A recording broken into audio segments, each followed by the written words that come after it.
Guys are all welcome to creative girl Ankita. কেমন আছো তোমরা সবাই? আশা করি খুব ভালো আছো। আজকে ডাইরেক্ট একদম রান্নাঘর থেকে একটা ভিডিও স্টার্ট করছি।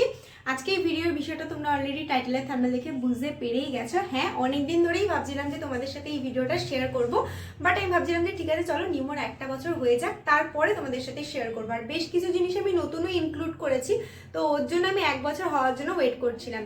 তো আজকের ভিডিওর বিষয়টা হচ্ছে যে আমি আমার 1 বছরের মেয়ে নিমোকে কি কি খাওয়াই, মানে খিচুড়ি বা বাইরের প্রসেস ফুড ছাড়াও কি কি খাওয়াই সেটা তোমাদের সাথে শেয়ার করব। এখানে দেখতে পাচ্ছ মাখানা নিয়েছি, মুড়ি নিয়েছি, আর আছে কিশমিশ আর খেজুর, যেগুলোকে আমি ভালো করে একদম পরিষ্কার করে জল দিয়ে ধুয়ে নিয়ে একটা পরিষ্কার ন্যাকড়ার মধ্যে কিন্তু জলটাকে পুরো ঝরিয়ে নিয়েছি। আর তার সাথে আছে সুজি। এইগুলোকে আমি ভালো করে ড্রাই রোস্ট করে নিয়ে পাউডার করে কিন্তু এরকম দেখো এয়ারটাইট কন্টেনারের মধ্যে রেখে দিয়ে এইভাবে অনেক দিন বেশ স্টোর করা যায়। আমিও যদিও সুজিটাকে 15 দিন মতো স্টোর করি, আর মুড়িটাকে কিন্তু 1 সপ্তাহের মধ্যেই ফিনিশ করে দিই। আর ও বাইরে সেরেলাক বলতে এখানে আমি হুইট অ্যাপেলেরটা একদম প্রথম থেকে মানে 6 মাসে পড়ার পর থেকেই হুইট অ্যাপেলটা খাওয়াই। আর মোটামুটি ও যখন 8.5 মাস 9 মাস তখন থেকে আমি রাইসটা দিই ওকে। আমি সেরেলাক মানে রাইসটা একবার দিই, রাইসটা একবার দিই, আর হুইট অ্যাপেলটা একবার দিই। আর আজকে আমি ওর খাওয়ার কখন কি দিই সেটা আমি শেয়ার করছি না, তোমরা যদি চাও তাহলে সেটা আরেকটা অন্য ভিডিওতে শেয়ার করে দেবো। ওর খিচুড়িটাকে কিভাবে প্রিপেয়ার করি বা ওকে কোন সময় দিনে কি মিল দিই সেটা তোমাদের সাথে অন্য একদিন অন্য একটা ভিডিওর মাধ্যমে শেয়ার করে দেবো। তো চলো এখন মুড়ি আর যেটা মাখানা সেগুলো আলাদা আলাদা করে ড্রাই রোস্ট করবো। আর প্রসঙ্গত আরেকটা বিষয় বলে রাখি, সেটা হচ্ছে আমি ওকে আমন্ডও দিই, কিন্তু আমন্ডটা এই মুহূর্তে আমি আনিনি, আর আমার গুঁড়ো করা রয়েছে, তো ওর জন্য সেটা দেখাচ্ছি না। আমন্ড আমি ড্রাই ফ্রুটের মধ্যে আমন্ড দিই।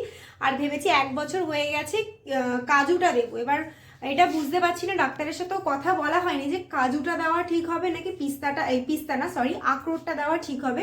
তোমরা যারা যারা এই ফেজে রয়েছো, মানে যাদের বাচ্চার বয়স 1 বছর, তারা একটুখানি আমাকে সাজেশন দিও যে কাজু আর পিস্তাটা কি এই মুহূর্তে দেওয়া ঠিক হবে? তোমরা কি তোমাদের বাচ্চাকে দাও? সেটা একটুখানি কমেন্ট সেকশনে জানিও, তাহলে খুব সুবিধা হবে। কারণ ডাক্তারের ওপিনিয়নের বাইরেও দেখবে যাদের এই বয়সের বাচ্চা আছে তাদের থেকে জানলে বেশি ভালো হয়। তো এছাড়াও আমি যেটা ওর ডায়েটের মধ্যে ইনক্লুড করবো সেটা হচ্ছে আমি ভাবছি যে ওটস দেবো। ওটসটাও আমি আনিনি এখনো পর্যন্ত, কারণ একটা একটা করে ইনক্লুড করা বেশি বেটার হবে। কারণ যদি আমি একবারে 2-3টে নতুন খাবার ওর খাবারের মধ্যে অ্যাড করে দিই, তখন যদি ওর শরীরে কোনো সমস্যা হয়, লাইক যদি ওর পেট খারাপ হয় বা যদি ওর বমি হয়, তাহলে বুঝতে পারবো না। তো ওর জন্য একটা একটা করে ইনক্লুড করব। তো ওর জন্য আজকে এই কটাই করব। কালকে আবার ভাবছি ওই কাজুটা আর কি বলে ওটসটাকে আলাদা করে ড্রাই রোস্ট করে তারপর ওটাকে গ্রাইন্ড করে রাখবো। তোমাদের সাথে সবটাই শেয়ার করবো। তো চলো স্টার্ট করা যাক। খালি কড়াইতে কিন্তু আমি আলাদা আলাদা করে বেঁধে নেবো, কোনোটাই আমি একসাথে দেবো না। আর এগুলো আমি সব আলাদা আলাদা করেই কিন্তু রাখি। এই যে দেখো মুড়িটা ঠিক এরকম ভাজা হয়েছে, এই যে একদম গুঁড়ো হয়ে যাচ্ছে।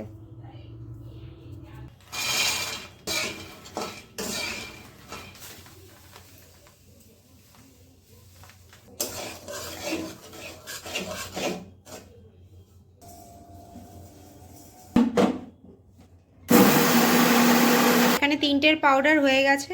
এবার খেজুর আর কিশমিশটা লাস্টে করব। খেজুরের সব বীজগুলোকে ছাড়িয়ে নিয়েছি। কিশমিশ আর খেজুরের পেস্টটা এরকম হয়েছে, এটাকে আমি এই কৌটোটার মধ্যে রাখবো।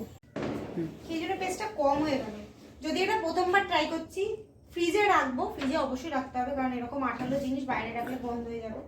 দেখবো কতদিন যায়, বেশি দিন ব্যবহার করা উচিত না, তাই না? আজকে ভিডিওটা এইটুখানি ছিল। তোমরা কিন্তু কমেন্ট সেকশনে অবশ্যই জানিও যে কাজু বাদাম আর পেস্তা ওটস এইগুলো কি 1 বছরের বাচ্চাদের দেওয়া যায়, আর দিলেও ঠিক কি উপায়ে দিলে ভালো হয়। তো একটুখানি জানিও। আর আজকে ভিডিওটা এইটুখানি রাখছি, আর দেখা হচ্ছে নতুন ভিডিওর সাথে। তাহলে বাই।